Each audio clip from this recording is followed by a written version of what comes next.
œuvre de rassembler les Tchadiens. Malheureusement, c'est dans cette quête d'unité nationale que notre président fondateur, le maréchal du Tchad, est tombé, les armes à la main, au front.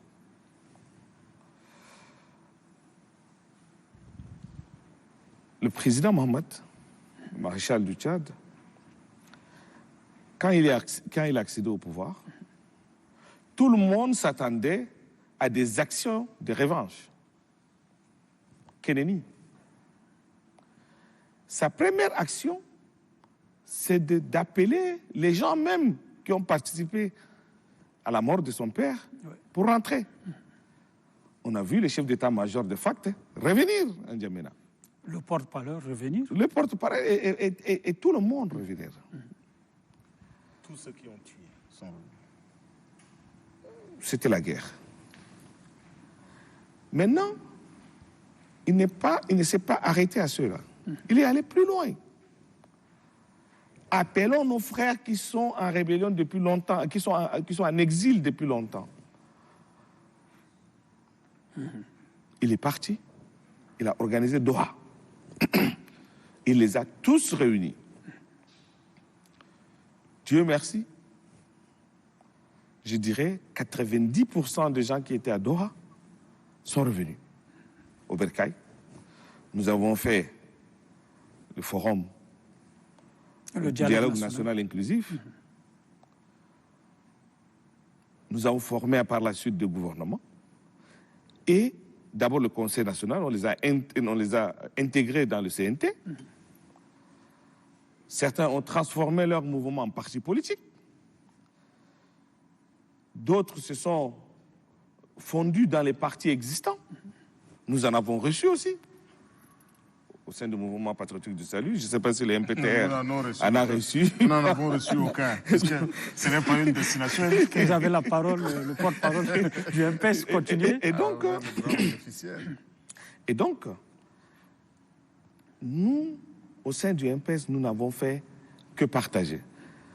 Partager avec nos amis qui sont venus de l'extérieur, partager avec nos amis de l'intérieur qui sont disposés à travailler avec nous. Même ceux qui ne sont pas disposés à travailler avec nous, nous partons vers eux. Et vous avez vu l'accord de Kinshasa, qui a permis à ce que ceux-là qui ont boycotté toutes les actions de la transition, venir les finaliser. On les a portés à la tête du gouvernement. Et c'est eux qui ont mis en œuvre une grande partie des résolutions du dialogue national inclusif et souverain. Il y a eu des élections et aujourd'hui nous avons formé un gouvernement qui est également inclusif, avec une diversité des partis politiques, avec une présence remarquée à des bons postes des anciens opposants. Donc c'est pour vous dire simplement que le MPS a passé toutes les années de pouvoir à négocier avec tous les Tchadiens. Et au même moment, si vous prenez les statistiques, mon ami a parlé de ponts, de routes, si vous prenez les statistiques, entre ce que nous avons trouvé et ce que nous avons fait et ce que nous continuons de faire, il y a vraiment beaucoup de choses qui ont été faites, que ce soit sur le plan d'infrastructure. Aujourd'hui, N'Djamena, on est en train de faire une autoroute de N'Djamena jusqu'à Massaguet. 2 fois 2 voies. Et en un temps record, à moins d'1 an, si tu prends cette route aujourd'hui, tu roules sur une grande partie qui est déjà finalisée. On ne cite pas les contemporains, mais on a des pays voisins qui sont à 10 ans pour faire une petite autoroute. Ils n'arrivent pas à le faire alors qu'ils ont des ressources plus que les nôtres. Ce sont là des réalisations qu'il faut mettre. Donc, les Tchadiens, souvent, ils oublient que nous vivons dans un environnement. On a les pays voisins, on a le monde, on a les inflations, mais on a nos réalités aussi qui sont faites de guerres et autres, qui nous empêchent parfois de faire un certain nombre de choses, mais nous ne baissons pas les bras. La main tendue de notre président, le maréchal, Mahamat Idriss Déby Itno, est toujours en l'air. Elle attend que les gens la prennent.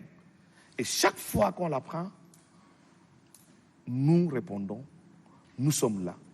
Et c'est en cela que notre Tchad, malgré les oiseaux de mauvaise augure, malgré tout le bruit que les gens font, notre Tchad est debout, entouré de foyers de combat.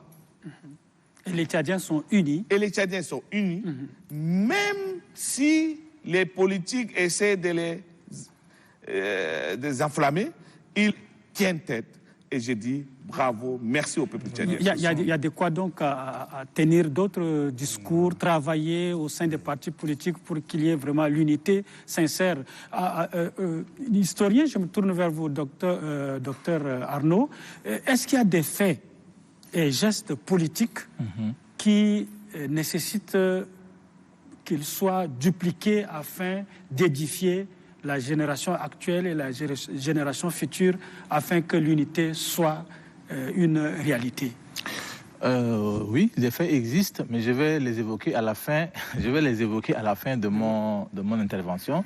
Je voulais d'abord rappeler quelque chose de très important. Quand on écoute excusez-moi le terme, les deux politiciens qui sont en face de nous, les universitaires, on voit que les partis politiques ont fait beaucoup de choses pour rassembler et unir les Tchadiens, c'est vrai, mais une lecture critique de ce que j'appelle la quête de l'unité nationale au Tchad va nous permettre de voir un peu les limites de l'action politique des dirigeants qui se sont succédés au Tchad. D'abord, quand nous nous plaçons en 1960, le désir ou le besoin d'unité nationale était très fort. Et cela se ressentait à travers les symboles que j'avais susmentionnés.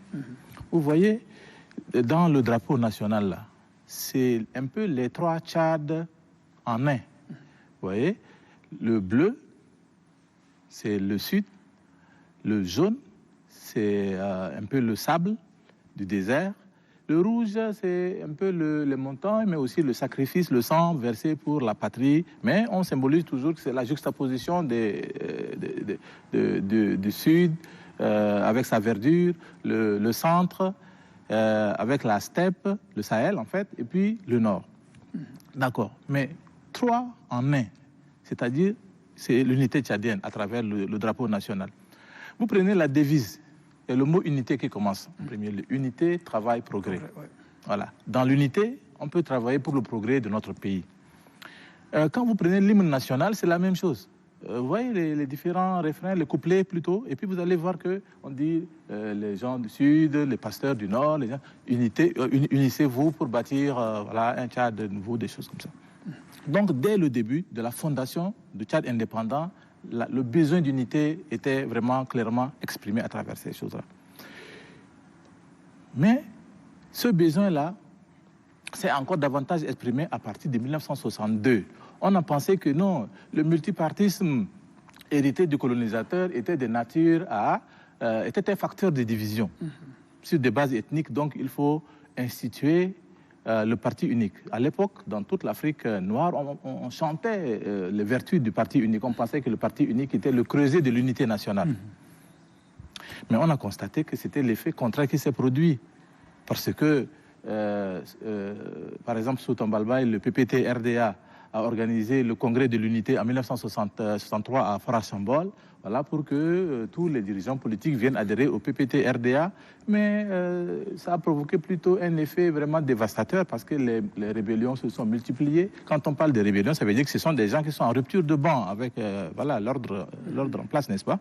Voilà. Donc ça veut dire qu'il y a des mécontentements partout et l'unité recherchée n'a pas pu être concrétisée avec le parti unique. Après Tombalbaye, on a mené des négociations avec les rebelles pour qu'ils puissent rentrer. C'est ainsi qu'on a formé un gouvernement d'union nationale entre Hissène Habré et Maloum. en 1978. On espérait que, à travers cet exemple-là, on pouvait consolider l'unité nationale. Mais 6 mois seulement après la formation du gouvernement d'union nationale à Bremaloum, c'était la guerre civile qui a éclaté. Et vous savez aussi que ce soit sous Lol Machoua, sous Gougouni Wede, c'est des gouvernements d'union nationale de transition qui se sont succédés. Le mot union ou le mot unité est dans ce sigle-là. Toujours parce que les Tchadiens veulent être ensemble dans l'unité. Mais même cette période-là, des Gountes n'a pas permis, n'est-ce pas, de concrétiser l'unité nationale, chacun étant allé de son côté, par-ci, par-là, dans des divisions fratricides. En quelques mots, très rapidement, quels sont les faits qui peuvent renforcer le ciment d'unité? Voilà, j'y arrive. Même sous Hissène Habré, c'est la même chose, l'unir. Voilà, on a dit que c'est Union nationale pour l'indépendance et la révolution. Le mot unité est toujours là. C'est pour vous dire que les politiques d'unité nationale pratiquées sous le régime des partis uniques n'ont pas porté leurs fruits. Maintenant, en 90, c'est le multipartisme qui est arrivé. On pensait que le multipartisme allait rassembler les Tchadiens. Je constate, et je pense que vous serez d'accord avec moi, que nous sommes à 300 partis politiques, sinon plus aujourd'hui au Tchad. Mais on a combien d'ethnies au Tchad? Donc, si on autorise la multiplicité des partis politiques sous couleur que c'est le jeu démocratique, il y a forte crainte que ces partis, il y ait cristallisation des divisions à travers ces partis-là. On va se trouver avec des partis à base villageoise, des partis à base ethnique, et ainsi de suite. Et ça, pour moi, c'est un danger pour la construction de l'unité nationale. J'estime qu'il faut limiter le nombre de partis politiques. Voilà. Il faut limiter le nombre de partis politiques à 3 ou 4 ou moins de 10. Voilà. Comme ça, ça va permettre le renforcement de l'unité nationale. Maintenant, les faits, pour terminer, les faits qui permettent aux gens, n'est-ce pas, des faits modèles, si je peux dire, ces faits-là sont d'ordre politique et d'ordre socio-culturel. À la veille de l'indépendance, le Parti progressiste tchadien avait gagné les élections jusqu'au BET. La plupart des régions du Tchad votaient PPT-RDA. Alors qu'au départ, ce parti-là était considéré comme un parti des gens du Sud. Et en face de lui, l'UDT, l'Union démocratique tchadienne, qui était considérée comme un parti des gens du Nord. Mais vous voyez, nos ancêtres, nos pères, nos mères, étaient peut-être plus lucides que nous. Ils ont compris que le destin du Tchad ne peut se jouer que dans l'unité et au fur et à mesure, ils ont adhéré aux partis qui pouvaient réaliser cette unité nationale-là. On aurait pu continuer sur la lancée au lieu de dire que non, parce que même sans imposer le parti unique, le PPT était déjà un parti hégémonique. Voilà, que de dire qu'on va dissoudre le multipartisme hérité de la colonisation pour instituer le parti unique. Vous voyez, la première erreur vient de là. Donc, si aujourd'hui on diminue le nombre de partis à 3, 4 ou 5, on pourra avoir à travers ces partis-là un parti qui va s'imposer démocratiquement sur l'ensemble du territoire et ça sera vraiment un ciment, ça sera un facteur d'accélération de la construction nationale, à mon avis. Quelles sont les pratiques socio-culturelles qu'il faut encourager pour renforcer le ciment de l'unité nationale? Bien, les pratiques qu'il faut encourager, il faut d'abord aller sur la base de notre réalité. Moi, je félicite les deux hommes politiques qui font la fierté de la nouvelle génération des partis politiques, des hommes politiques. Il est vrai que beaucoup n'ont pas le niveau, ni la carrure, ni même la qualité d'être sur la scène. Mais maintenant, on a la fierté, il y a de nouvelles générations. Lui, il est devenu chef de parti porte-parole parce qu'il a fait un chemin. Et depuis, on était au Clémat et je le voyais depuis 90, 11, 12, et il allait militer. Donc, je ne suis pas étonné, et vu ce qu'ils font, oui, et de même que Brice, depuis l'université, il militait et c'est bon. Mais là, vous savez, les partis politiques doivent faire ce qui va, les éléments ou les faits doivent se baser sur les partages dont ils ont parlé, mais que ça doit être des partages équitables. On ne doit pas donner des partages à ceux qui traînent des casseroles. Lorsque vous avez des dossiers à la justice, au nom de la réconciliation, vous ne pouvez pas effacer cela. il faut d'abord rendre justice. Ce qui fait la pérennisation ou bien la permanence de la frustration et qui donne l'aspect comme si les Tchadiens sont un peu se regardent en chien de faïence, c'est le fait qu'il y a un traitement inéquitable. C'est nous qui sommes sur le fait. C'est nous qui vivons avec les autres. Vous voyez? Lorsque vous voulez faire venir les gens pour se réconcilier, vous pouvez le pardonner, vous. Mais l'argent qu'il a pris de la caisse de l'État, est-ce que votre pardon efface cela? Parce que ça appartient à la population. Ça n'appartient pas au président de la République, ni au Premier ministre. Ça n'appartient aussi pas à une congrégation du dialogue pour le pardonner. Les faits qui doivent amener les gens de petit à petit à se retrouver, le partage dont ils ont dit, ils doivent donner à ceux qui en ont le droit de le recevoir. Bien que le main tendu, c'est une très bonne chose, c'est une sagesse ancestrale. Vous voyez? Mais ce n'est pas suffisant. Ça doit aller au-delà de l'au-delà. Nous devons nous mettre ensemble sur, lorsque, par exemple, au moment du dialogue, certains n'étaient pas d'avis. Vous n'avez peut-être pas posé la question à ceux-là, pourquoi ils ne sont pas partis? Oui. Vous voyez? Et s'il faut regarder les faits, tout ce qui se passe, ce que le professeur Arnaud a cité, ce que le porte-parole du MPS a cité, ce que les autres... Ça fait partie des éléments de la construction des renforcements de l'unité nationale. Les mains tendues, le partage, les différents éléments. Et nous devons prendre tout ça en compte pour se regarder en face et dire que ça fait partie du processus de la construction de l'unité nationale et de la construction également de l'État-nation. Ce sont ces différents éléments-là, je dis. Merci. Vous avez du travail à faire encore pour renforcer l'unité. Quelle action spécifique vous avez planifiée pour valoriser l'esprit patriotique dans l'avenir, quoi? Non, dans l'avenir, je crois qu'il faut donner entièrement... Vous avez 30 secondes. Hein? Oui, 30 secondes. Moi, je crois que dans l'espace actuellement, la création des partis politiques, c'est l'exercice des libertés. Je crois que si on a plus de partis politiques que la rébellion, que des rébellions, moi, je suis d'accord. Qu'on ait plus de partis politiques, qu'on ait plus de groupes rebelles. Vous voyez, quand vous comparez, c'est ça. Maintenant, ce qui doit être fait, que les partis politiques aient des moyens pour aller dans la sensibilisation de l'unité. Vous voyez, il y a des moments où nous participons aux élections, où on s'entrechoque, et il y a des moments aussi où il n'y a pas d'élection, et que notre rôle en tant que parti politique, c'est de sensibiliser les Tchadiens, de leur donner une bonne formation pour la gestion de l'État. C'est pour ça justement que nous avons plaidé pour que le cadre de dialogue soit créé. Et je crois que si ce cadre arrive à avoir le jour, et qu'il y a des programmes qui sont vraiment établis en commun, opposition, majorité, je crois qu'au moment d'apaisement, comme nous sommes, il n'y a pas des élections en vue, nous allons mettre les 4-5 ans là en jeu pour travailler notre société, pour que effectivement les gens soient politiquement formés.